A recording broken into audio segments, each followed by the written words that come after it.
keadilan untuk anak PPN.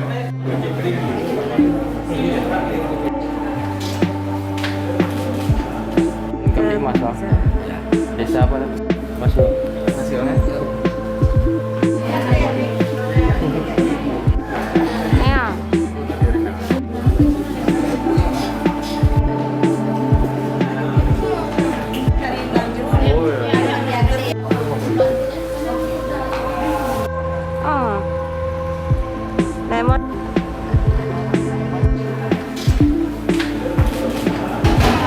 Pas sampai ke TKP itu sampai di desa Lubo, pas sampai ke TKP si TSK langsung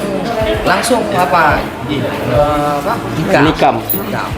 Saya yang bawa mobil, saya langsung dia di sampingnya langsung nikam ya. Posisinya kami nggak nampak pisau karena habis itu ada sembunyi di belakang. Desa Lubo itu desa binaan saya. Saya babin di desa Lubo. Berarti ada apa-apa di desa itu, saya di telepon gitu. Kak Abang sendiri ada berapa luka bacok nih? Jadi 1, 2, yang kecil-kecil banyak. Pas saya pulang dari Gede, saya sampai ke rumah. Mau ini makan pun belum ke rumah.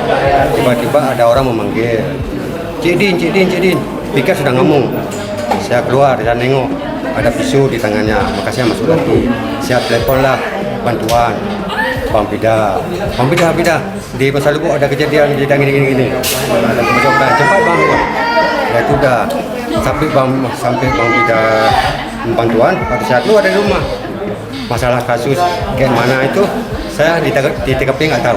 Saya lihat pelakunya selama 3 bulan ini agak temenung, istilahnya berkawan pun nggak mau, kerja malas. Masalah ribut sama orang nggak ada. Menjadi korban masyarakat 2 orang, termasuk aparat 2 orang.